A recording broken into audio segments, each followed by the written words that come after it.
Oi, gente, boa noite. Tô retomando aqui a live, aconteceu um probleminha técnico, né, e a live caiu. Mas vou apresentar então novamente o nosso convidado. O convidado de hoje é o professor Eduardo Campos. Ele é doutor e mestre em Educação, Arte e História da Cultura. Tem pós-doc em Educação e Saúde e ele é professor honoris causa em Educação Inclusiva. E hoje nós vamos falar sobre a empatia, né? Na visão da psicanálise e da espiritualidade.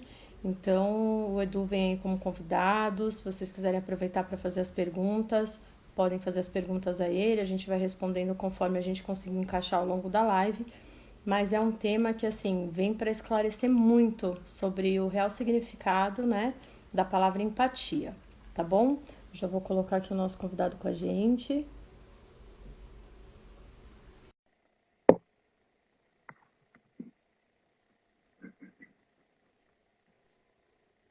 Boa noite. Retornando. Acontece, né? São coisas desse novo tempo aí, né? De internet e tudo É, mais acontecer. Mas, Edu, como eu te apresentei novamente, como de repente novas pessoas vão entrar aqui na live, muito obrigada aí por ter aceito o convite, né? Participar dessa live junto comigo e falando aí sobre um tema que é tão importante, né? E tão abrangente, né? Que é falar sobre a questão da empatia na visão da psicanálise e da espiritualidade também. Tenho certeza que vai agregar bastante para quem vai assistir, assim como também vai agregar bastante para mim, né? E muito obrigada, viu, por você ter aceito o convite.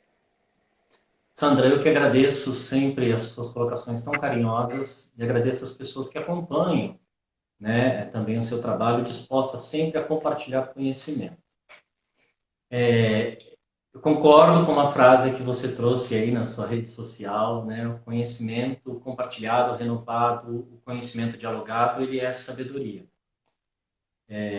Interiorizado, aquele conhecimento que muda o nosso comportamento de forma sempre positiva, né? Esse conhecimento é sabedoria. Eu oriento hoje mestrado e doutorado numa instituição sempre voltado para comportamento, identidades contemporâneas. E o que eu sempre digo para os meus orientandos, para as minhas orientandas é: a sua pesquisa muda você como pessoa onde? Né? Então a gente já começa fazendo esse exercício a partir da aplicabilidade da ciência, mas uma ciência mais humanizada. Uma Uhum. ciência que atenda também às necessidades sociais e que vá de encontro à nossa realidade socioeconômica, né, e às deficiências existentes em nossa sociedade, que são muitas.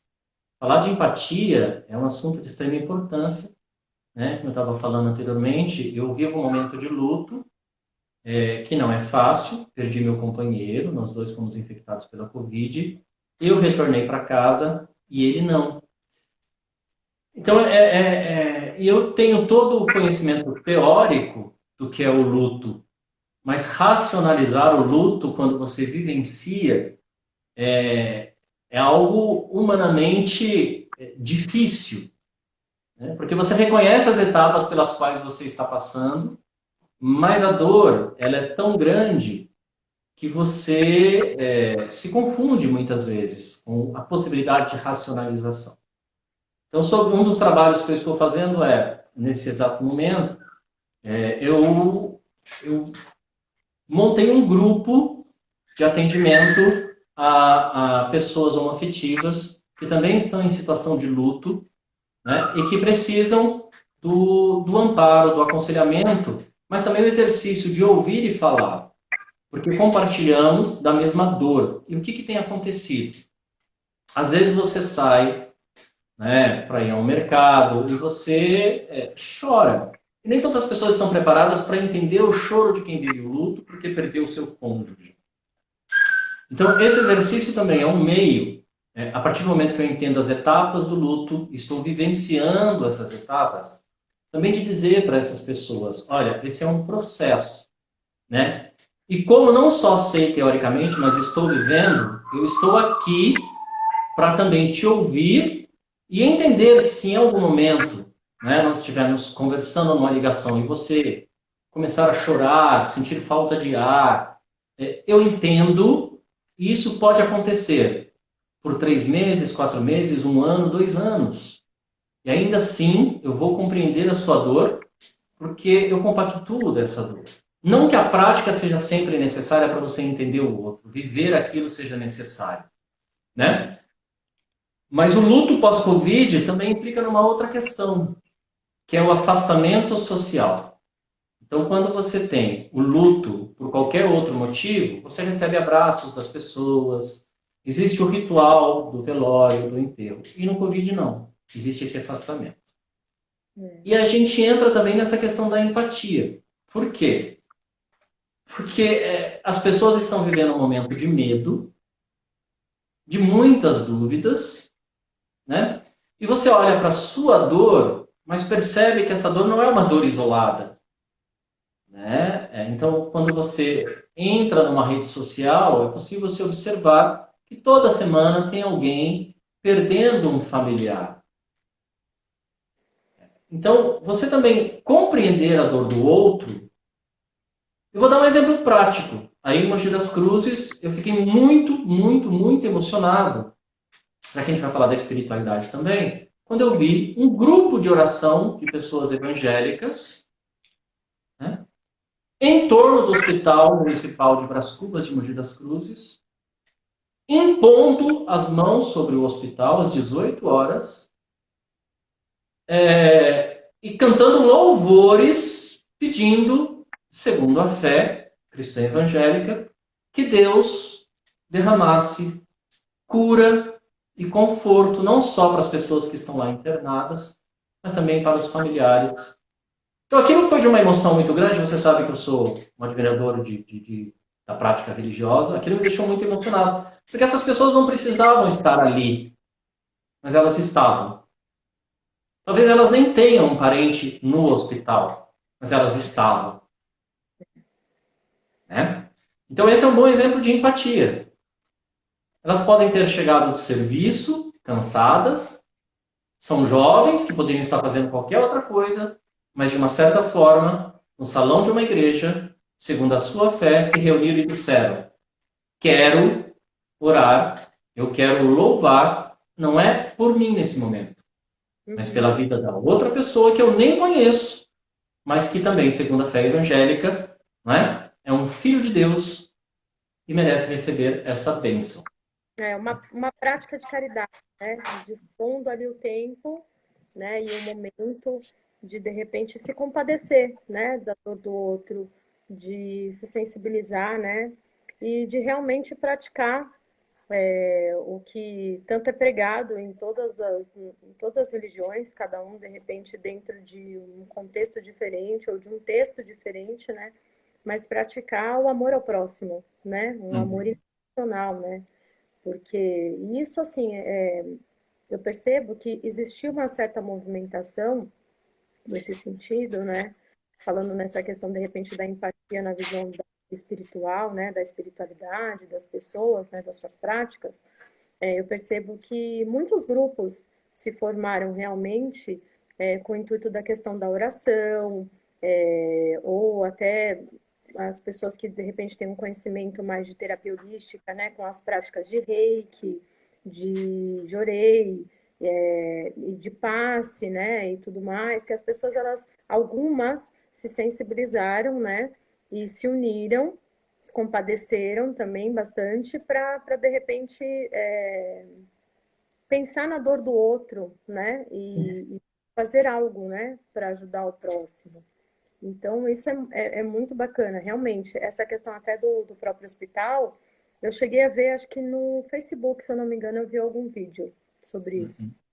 E você tem razão, né? Muitos espíritas kardecistas se mobilizaram, enviando passe à distância para as pessoas que estavam doentadas nos hospitais de forma coletiva, grupos de orações nos centros kardecistas, né?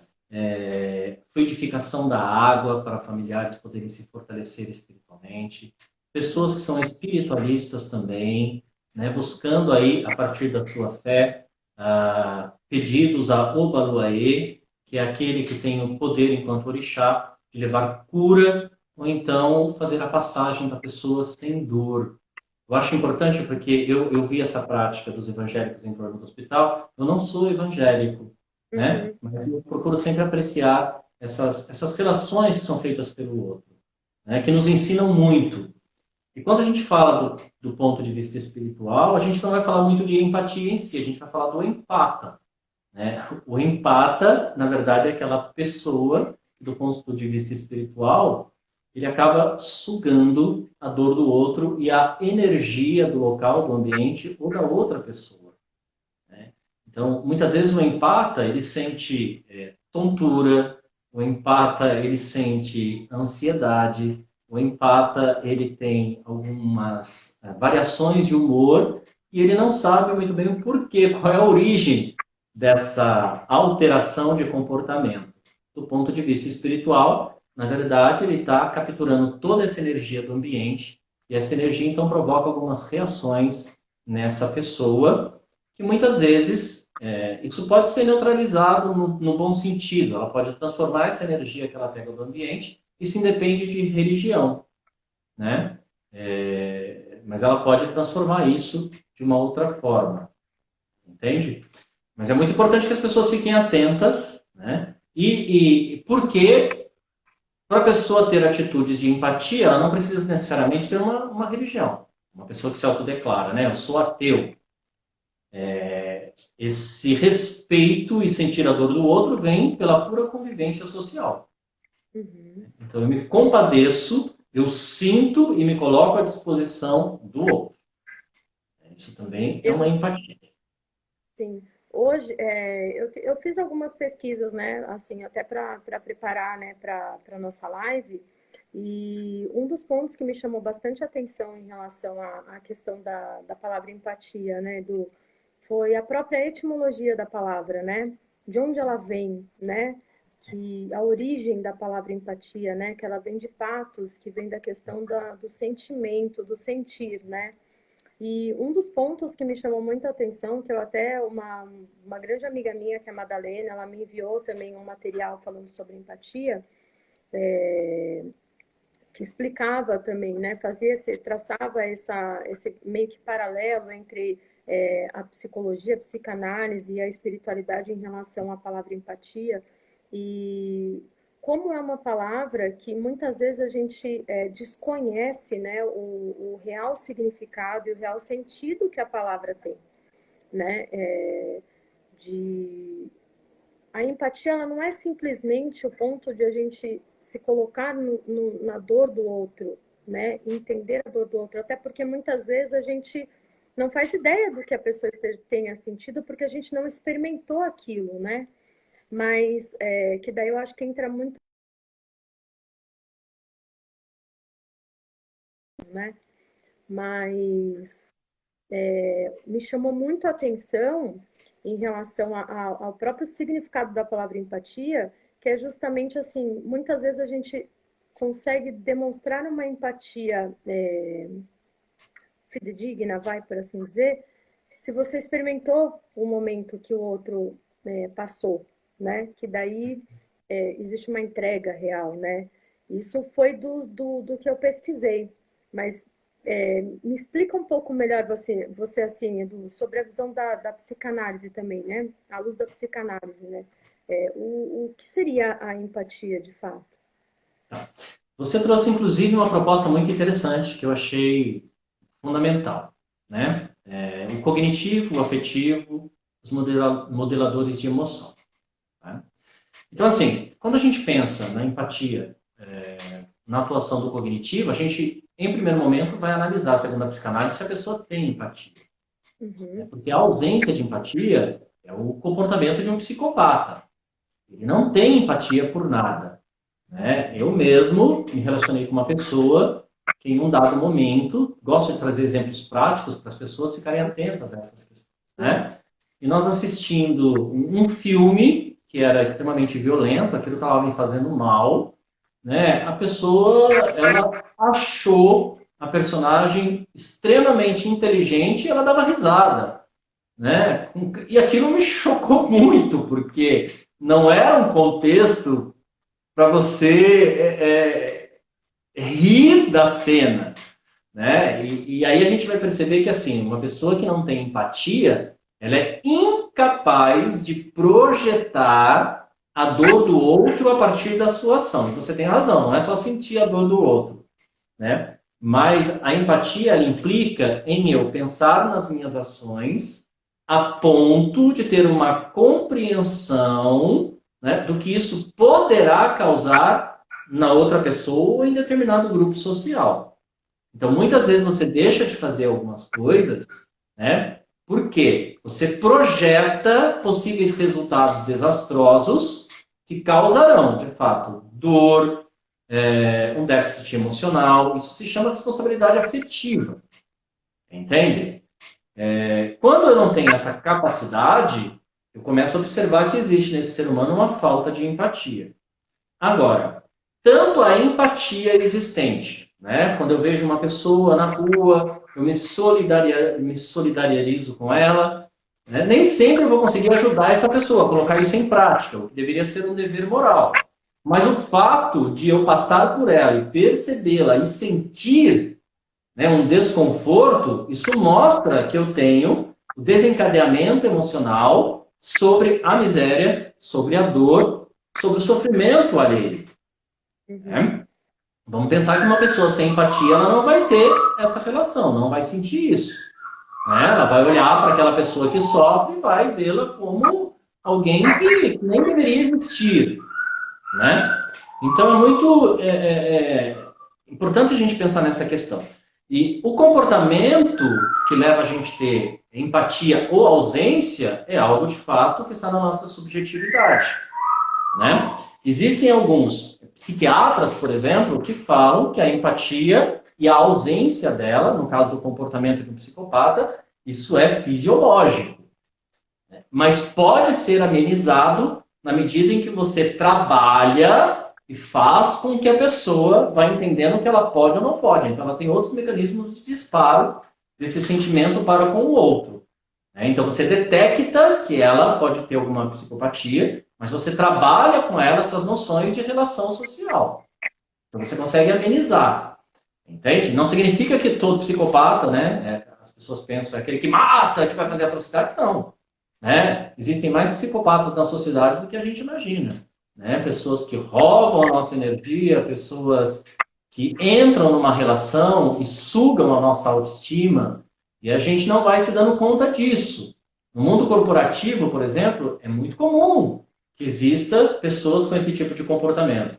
Mas a própria meritocracia permite que a pessoa tenha esse tipo de comportamento, né? Vale tudo para crescer, e isso passa despercebido. Parece que ele é somente uma pessoa competitiva. Só que quando essa competição esbarra no não respeitar a dor do outro, ou aquilo que o outro anseia e sente, existe algo errado. Porque a nossa compaixão tem uma relação estreita com a empatia. Entende? Então, por isso, quando a gente fala de cognitivo, né, como é que esse sentimento relacionado ao outro atua em mim? Qual é o grau, né, qual é o grau que me toca quando eu vejo esse outro que convive comigo ou não? Em relação a tudo que acontece. Uhum. E você falou sobre a questão afetiva, né? Você trouxe essa proposta. Afetividade, né, é tudo aquilo que afeta o organismo de forma substancial e muda o seu comportamento. Então, pensar que quando eu tenho uma ação provocada pela empatia, eu altero esse organismo que está próximo a mim. Então, eu trouxe até aqui, mas aí é uma representação católica, mas histórica. Isso foi proposital. A imagem de São Francisco de Assis, né? Que tinha uma empatia tão grande, isso é histórico, não é uma questão de dogma religioso. Quando a gente se debruça na história de Francisco de Assis, né, o amor que ele tinha pelos doentes, os leprosos da época, quem sofria de hanseníase, a ponto de estabelecer uma comunhão entre o espírito, mas também um comportamento cognitivo empata, né, de enxergar a presença espiritual na natureza de todas as coisas, a ponto de se relacionar com os animais, com os seres humanos, né, com os elementos existentes aqui no nosso plano terreno, como irmão, irmão Sol, irmã Lua. Então, ainda que, do ponto de vista do comportamento, óbvio que existe toda uma poética também criada pela Igreja Católica no processo de beatificação e santificação, canonização de São Francisco de Assis, mas nada, a gente não pode negar o homem histórico que ele foi e o que ele fez naquele momento, ao se aproximar dos doentes e abraçá-los, tocá-los e acolhê-los a partir desse amor. Como a gente se propôs falar de espiritualidade, eu estou procurando citar várias religiões para não também, Então, né? com certeza, maravilhoso, né? Porque daí faz uma visão mais ecumênica da coisa, né? Para não ficar, a gente não ficar só focado de repente em uma única visão, né? A gente está falando da espiritualidade como um todo, realmente. A visão espiritual, ela existe em todas, limitada nenhuma. A gente realmente quis trazer dentro. Eu Travou coloquei. um bom tempo. Então, eu percebi que travou mesmo, mas o Instagram tem um recurso que dá para salvar. Então, eu tô torcendo para que tenha ficado salvo mesmo a nossa primeira parte aí para a gente poder disponibilizar para as pessoas. Então, e você trouxe também uma outra proposta, que é falar sobre os modeladores de emoção. Na verdade, eu vou falar sobre as emoções que são liberadas, né? Então, por exemplo, às vezes você faz uma avaliação racional e embora a cena do cotidiano, ou algo que te contam, as mazelas do mundo, elas te tocam e de acordo. Óbvio, sempre existe uma relação cultural também com isso, mas isso vai liberar sentimentos relacionados com aquela ação com a qual você teve contato, ou com aquela imagem. Então, desde o choro, do comportamento, do riso, pode acontecer em função da empatia, de você ter alguma crise de ansiedade, de repente, com alguma notícia que você recebe, alguma imagem que você vê, isso lhe provoca uma alteração dos batimentos cardíacos, você vai ter um desencadeamento fisiológico, desde formigamento nas mãos, nas pernas, enfim. Então, quando se trata dessas reações fisiológicas, a origem pode também ser, aliás, né? Existem alguns adolescentes que sofrem muito hoje em dia com síndrome do pânico, depressão. Quando você vai conversar com eles, ou primeiro, quando você conversa com a família, né, ou até mesmo com alguns professores, em primeiro momento, os relatos que chegam a você de que essa pessoa está apática, que ela está sem vontade de viver, né? Talvez não tenha empatia, porque para ela tudo tanto faz, tanto fez. E quando você vai conversar com essas pessoas, você descobre que elas são pessoas com um grau de empatia enorme. Só que elas se veem impossibilitadas, né, de fazer alguma coisa, ainda que sintam uma dor profunda, né, ainda que sintam uma vontade, um desejo profundo de alterar a ordem das coisas, elas se veem incapacitadas. Então, isso provoca, na verdade, uma dor existencial. Então, o desejo que ela tem de poder solucionar um problema, que nem é dela, é do outro, mas é dela, a partir do momento que ela tem empatia, ela traz para ela. Né? Isso se choca. Desejo versus realidade. O que eu posso fazer? E aí ela não faz.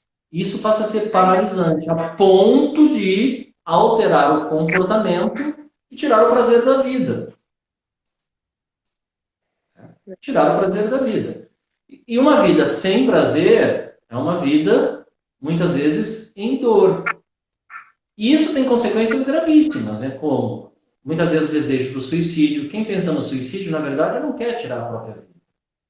O que ela quer é sanar a dor de forma imediata. É. Só que as pessoas muitas vezes não compreendem dessa forma.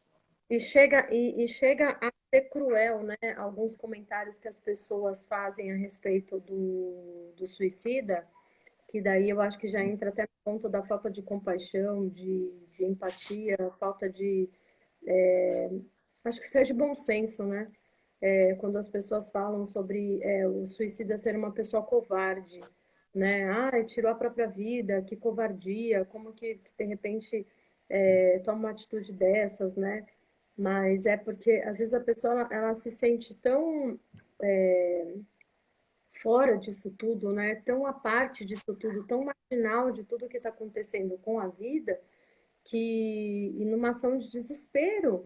E uma vez até eu conversando com a minha filha a respeito, né, dos próprios suicidas, né, que é o que a gente está exemplificando aqui, na realidade,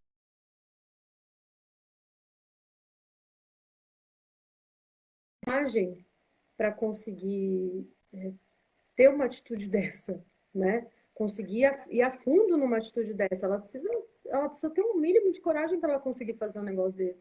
Um covarde, de repente, não conseguiria, né? Ou nem passaria pela cabeça, porque só para passar pela ideia dele, de repente, de tirar a própria vida, já seria uma situação de desespero, né? E não que não seja para quem de repente faz, né? Para quem se suicida, mas enfim, que eu acho que às vezes é cruel alguns comentários que as pessoas fazem. Hoje, aí até traçando, né, puxando para um paralelo também de uma situação de hoje, né? Eu postei no Instagram aqui, até para fazer uma chamada das pessoas para participarem da live com a gente, a respeito do tema empatia. Eu postei um vídeo que me chamou muito a atenção, Eu que vi. falava, né, sobre a questão de um homem na rua, e ele estava com uma placa, né, dizendo que se danem os pobres. E quantas pessoas juntaram ao redor dele para criticar a atitude dele? Como que você faz isso? Você sabe qual é a dificuldade que a pessoa tem para arrumar um trabalho? Você deveria estar preocupado em arrumar um cobertor para poder ajudar essa pessoa? E de repente vem uma chamada em preto e branco, né, com letras grandes assim, dizendo que ele dizendo desse experimento, a gente sabe que você se preocupa. E aí, no momento, ele troca a placa, e aí na placa tá, ajude os pobres. E ele com uma canequinha pedindo ajuda. E as pessoas passando por ele como se ele fosse invisível, né? Então, eu acho que quando, pensando de repente numa situação de um suicida, muitas vezes eu acho que é assim que a pessoa se sente, invisível, né? Porque ela começa a dar uns sinais. E aí ela espera justamente, ela vai dando sinais que ela está pedindo socorro. Ó, me ajuda, socorro, eu não tô legal, presta atenção em mim, né? Tenha compaixão por mim, tenha empatia por mim. Olha, você está percebendo que meu comportamento também é estranho, que tem alguma coisa? Ela está levantando a mão para pedir ajuda. E às vezes as pessoas estão passando por ela ou quem está próximo a ela, tipo, tá deixando passar. Sandra, nós temos algo na nossa cultura, quando eu falo nossa, eu falo a cultura oriental em si, Uhum, que é bastante prejudicial, que é a construção da persona, que são as máscaras sociais que precisamos colocar todos os dias. Quando você me convidou para fazer a live, eu aceitei, mas em algum momento eu poderia chorar nessa live e faria isso muito naturalmente, porque eu estou bastante choroso nesses momentos, entende? E faria isso muito tranquilo. Vou dizer por quê. Porque se tem algo que eu tenho feito, tanto como professor universitário, como orientador, nas lives, a gente procurar desconstruir essa necessidade de não sermos nós mesmos perante as pessoas que estabelecem relação com a gente. Se a gente quer mudar o processo educacional, se a gente quer mudar o modo como a ciência, porque não existe ciência pura. A ciência ela sempre estabeleceu uma relação política e econômica. uhum, A ciência ela necessita de método, aplicabilidade. Então, se você apresentou um método e comprovou, né, a partir de uma hipótese levantada, ou você negou essa hipótese, você fez ciência. A visão que as pessoas têm da ciência é sempre uma ciência mais biológica de constatação, mas que também é experimental. Né? uhum. Toda ciência ela é experimental e o seu resultado aponta sempre um possível caminho. Por que eu falo isso?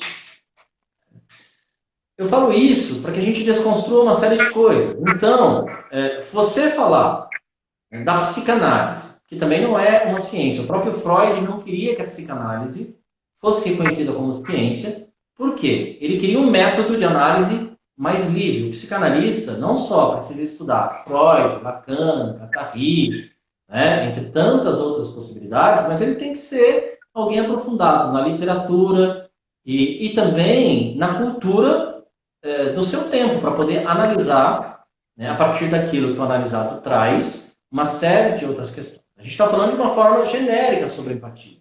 Mas óbvio que no processo de análise, você vai avaliar uma série de outras coisas.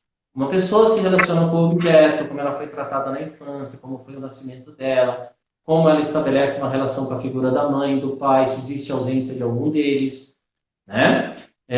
O que ela ouviu no seu processo educacional, escolar, familiar, e como é que ela vai interpretar tudo isso e como é que ela constrói a subjetividade a partir dessas relações. Uhum. Então, a gente está falando de uma forma geral, mas a análise, a avaliação da empatia existente na pessoa e dos seus graus ou da ausência dela, depende dessa relação de psicólogo, psicoterapeuta, ainda que seja a partir da psicanálise, do psiquiatra e do analisado. Existe um contrato entre quem analisa e o analisado. Uhum. E a nossa sociedade, ela propõe culturalmente, desde criança, né? Você tem que ser alguém na vida, você precisa ser isso, aquilo. Esse ser humano já é alguém na vida, ser alguém é estar no mundo. A gente educa para uma economia. E quando eu falo economia, não é só uma questão financeira. Uhum. Você representa para a sociedade aquilo que você constrói, inclusive, em relação a títulos, né?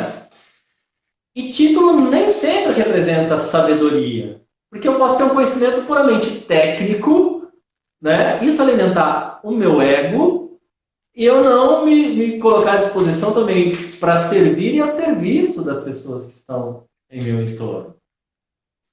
E a gente cria essas personas, essas máscaras sociais. Então, quando eu sou professor, eu tenho que ter essa atitude. Quando eu sou alguém que estou numa festa, essa outra atitude. E o que acontece? Nem todo mundo que sorri numa rede social está, de fato, feliz ou sentindo prazer em viver. Mas ele adota essa máscara. Com certeza. Já começa daí o negócio, né? E o medo de tirar essa máscara e falar para as pessoas, por isso também que eu montei esse grupo de apoio colaborativo de pessoas homoafetivas que estão vivendo luto. Por quê? Chega uma hora, se bem que eu tenho bons amigos, né, que me apoiaram muito, mas chega uma hora que talvez algumas pessoas da família, talvez alguns amigos, colegas, eles não queiram mais ouvir a mesma história todo dia. Né? Então você sente insônia, 1 da manhã você precisa desabafar com alguém, mas você vai contar a mesma história porque é aquela história que lhe provoca dor. E até que ponto esse outro está à disposição para ouvir